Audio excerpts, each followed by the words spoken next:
வசனம். நான் அந்த வசனத்தில் உள்ள வசனத்தை வாசிக்கிறேன். அந்த வசனத்துடைய இருப்பிடம் எங்கே இருக்குன்னு நீங்கள் கண்டுபிடிச்சி சொல்லணும். சரியா? நம்ம முடிக்கணும். முதலாவது நான் வாசிக்கிறேன், அது எங்கே இருப்பிடம் இருக்குதுன்னு சொல்லிட்டு நீங்கள் எழுப்பி நிற்கணும். உடனே கத்தக்கூடாது, எழுப்பி நிற்கணும். அதுக்கு பிறகு நீங்கள் முன்னாடி வந்து சொல்லணும். சரியா? அப்போ தான் எல்லாத்துக்கும் கேட்கும், கொஞ்சம் இன்ட்ரெஸ்டாக. சரியா? இதோ நான் உன்னையும் உன் எல்லா சிநேகிதரையும் பயத்துக்கு ஒப்பு கொடுக்கிறேன் என்று வாசிப்பது எங்கே? இதோ நான் உன்னையும் உன் எல்லா சிநேகிதரையும் பயத்துக்கு ஒப்பு கொடுக்கிறேன் என்று வாசிப்பது எங்கே? சிநேகிதனை விசுவாசிக்க வேண்டாம், வழிகாட்டி நம்ப வேண்டாம் என்று வாசிப்பது எங்கே? நல்ல பைபிளை வாசித்திருந்தனா இந்த பகுதி எங்க இருக்குன்னு தெரியும். பழைய ஏற்பாட்டு பகுதியில் தான் இருக்குது. சரி, இன்னொரு கொஸ்டின். அவன் தேவனுடைய சிநேகிதன் என்னப்படுவான் யார்? அவன் தேவனுடைய சிநேகிதன் எனப்படுவான் யார்? கொஞ்சம் எழுப்பிக்கு முன்னாடி வந்து சொல்லுங்க. இருப்பிடம் தெரியுமா? தெரியாதா? சரி, நீங்கள் முன்னாடி வந்து சொல்லுங்க.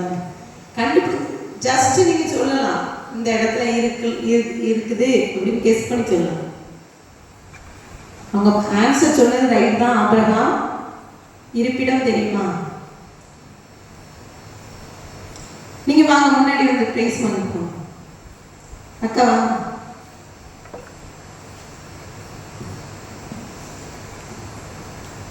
யாக்கோபு 2ஆம் அதிகாரம் 23ஆம் வசனத்துல, அந்த அதிகாரத்துல அதோட ஆன்சர் இருக்கு.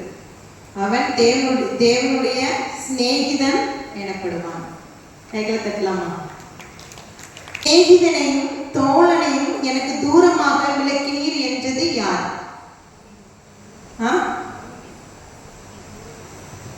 எந்த பகுதியில் இருக்கு? இது வந்து ஆன்சர் வந்து எந்த புத்தகம் அப்படின்னு சொன்னா போதும். செபினா கரெக்டா. சங்கீத புத்தகத்துல இருக்குது. இந்த இருப்பிடம் எங்க இருக்குன்னு தெரியுமா? தெரியாது. இது எங்க இருக்குன்னா சங்கீதம் 88:18 இருக்குது. சிநேகிதனையும் தோழனையும் எனக்கு தூரமாக விலக்கினீர். சரியா? அப்ப நீங்க டாபிக் தெரியுதா? சிநேகிதத்தை பத்தி தான் 10 கொஸ்டின் வரும். ஸோ நீங்கள் கெஸ் பண்ணிக்கலாம் என்னெல்லாம் சிநேகிதம் இருக்குன்னு சொல்லிட்டு நீங்கள் எடுக்கிறதுக்கு ஈஸியாக இருக்கும். ஓகேவா? டக்குன்னு சொன்னால் சங்கீதத்தில் இருக்குதுன்னு சொன்னால் இருப்பிடம் தெரியல. ஆனாலும் அவன் ஆன்சர் கரெக்டாக சொன்னதுனால அவனுக்கு பரிசு நமக்கு. கையில் கற்றுக்கலாம். அடுத்ததாக, என் சிநேகிதர் என்னை பரியாசம் பண்ணுகிறார்கள் என்று சொன்னது யார்? அப்படி சொல்லக்கூடாது, எழுப்பினு சொல்லணும். எனக்கு தெரியும் அப்படின்னா நீங்க சொல்லணும். இருப்பிடம் தெரிஞ்சா நல்லது. கைகளை தட்டலாமா? அதுக்குதான் நான் சொல்றேன், எதுக்காக இந்த டாபிக்லாம் செய்யறேன்னா, நம்ம வாசிக்கும் போது ஏதாவது ஒரு டாபிக் ஒரே மாதிரி தான் என்ன செஞ்சிருக்கோம், அதை குறிப்பா எழுதி வச்சுக்கணும். அப்பதான் நம்மளுக்கு ஈஸியா இருக்கும், கண்டுபிடிக்க ரொம்ப ஈஸியாக. மேல் உனக்கு இருக்கிற தயை இதுதானோ என்று கேட்டது யார்? தெரியுமா?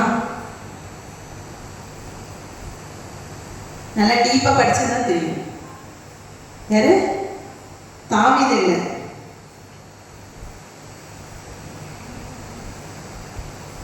ரொம்ப நெருங்கி வந்துட்டீங்க. தாவீதோட இணைந்த ஒரு மனிதன் தான். இல்ல,